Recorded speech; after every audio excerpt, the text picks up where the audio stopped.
You're not mean, you're finally protecting you. If that line hits a nerve, it's because you've probably been trained to confuse self-protection with selfishness. And when an empath finally stops overgiving, people don't always call it growth, they call it cold. In the next minute, you giant yosmelas ildal see why empaths end up with few or no friends, even when they're loyal and kind. And later, I'll give you one simple action step you can use this week to protect your peace without hardening your heart. Empaths with few or no friends usually have these 5 survival boundaries. Survival is the key word. These aren't rules to punish people. They're limits your nervous system built after too many experiences where closeness came with a cost. Here's the uncomfortable truth. A lot of empaths didn't walk away from people because they stopped caring. They walked away because they got tired of paying for connection with their nervous system. They were the listener again, the understanding one again, the person who forgave first again. And after enough again, your system starts doing something intelligent. It reduces exposure, not because you're better than others, because you're done being the emotional shock absorber. Before we name what's happening, notice this. Being nice and being safe are not the same thing. Many empaths were rewarded for being nice and punished for being honest. So later in life, your body learns to choose safety, even if your mind still calls it mean. First, you stop giving long explanations to people who are committed to misunderstanding you. The unprotected empath tries to be perfect with the words. You clarify, you soften, you add context. You try to sound kind enough that nobody can accuse you, but some people don't want clarity. They want leverage. So your limit becomes simple. One clear sentence, then stop. If someone cares, they ask and listen. If someone wants control, they argue and twist. And here's a sign you'll recognize. You leave the conversation feeling like you just defended your right to exist. That's not communication. That's negotiation with someone who benefits from your self-doubt. Second, you stop being available by default. Many empaths learn that being good means being reachable. Respond fast, show up, fix it, be there. But availability can quietly become entitlement. People start treating your attention like it's owed. They message when they're anxious. They call when they're lonely. They unload when they're overwhelmed. Then they disappear when you need reciprocity. So you change the rule. You respond from capacity, not guilt. You don't let someone else's urgency become your schedule. And this is where your older audience will feel it in their bones. At a certain point in life, you don't have time to spend your evenings recovering from conversations that never fed you. Third, you stop bonding through crisis. Many empaths learned closeness through intensity. If someone needed you, you felt valuable. If someone was falling apart, you had a role. If someone was dramatic, the connection felt deep. But intensity is not intimacy. A lot of deep relationships are actually two dysregulated nervous systems clinging together. One person collapses, the other rescues. One person escalates, the other stabilizes.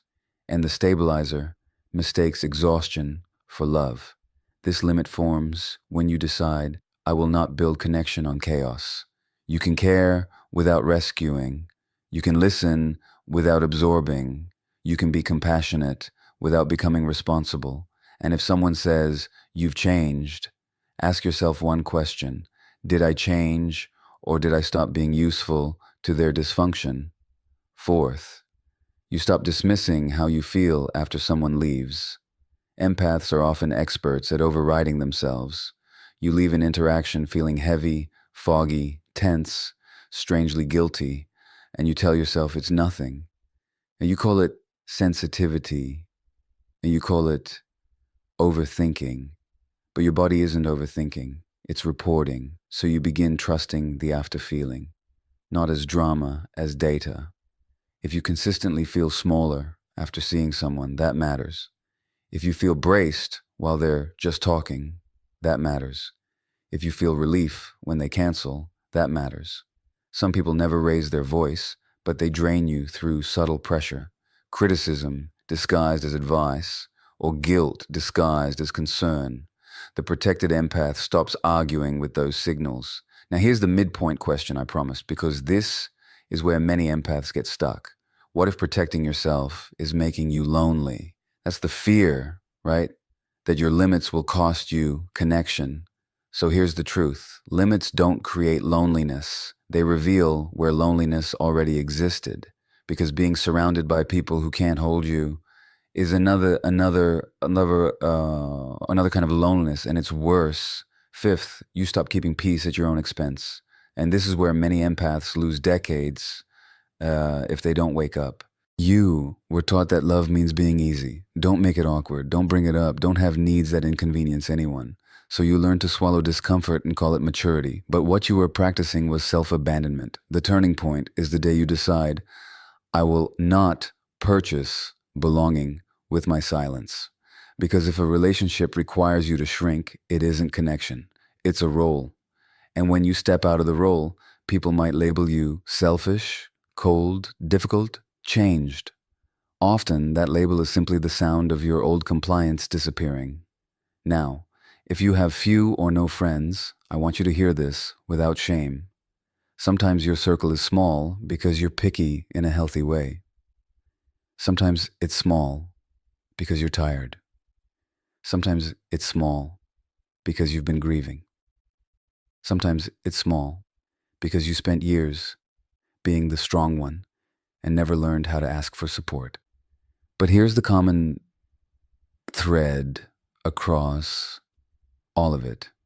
You're no longer willing to be in relationships where your nervous system is the price of admission. Let's make it practical. These are the dynamics a protected empath stops feeding.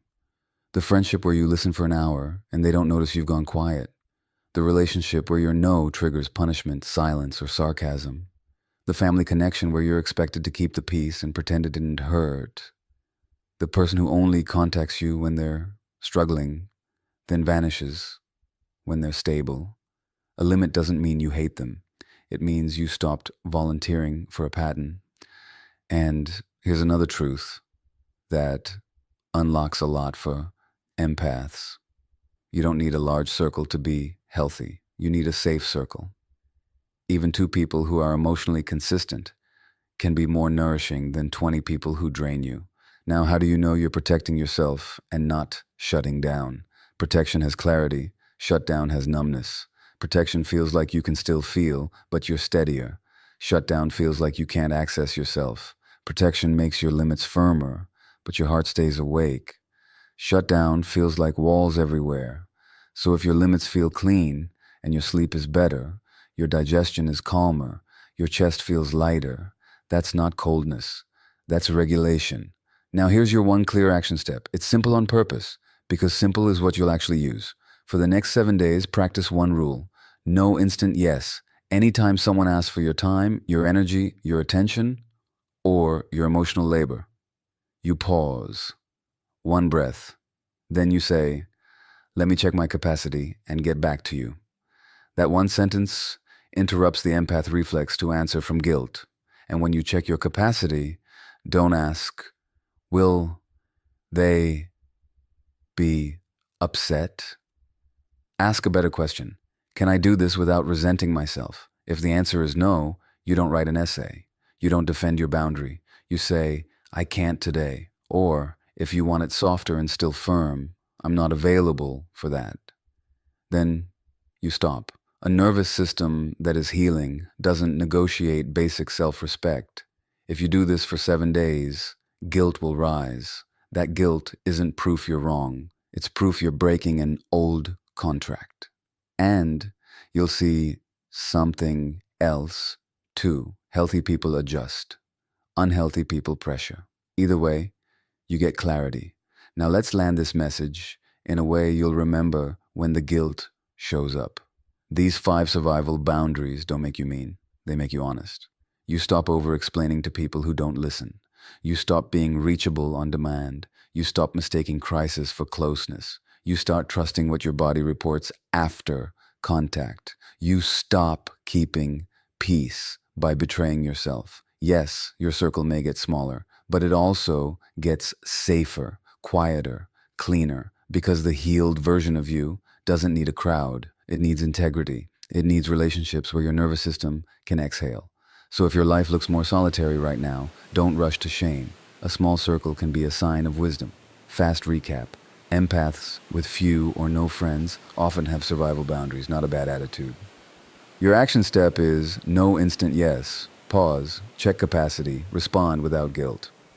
And if this described your life, watch the next one on why empath loners stop trusting people. Because once you understand how trust breaks in an empath's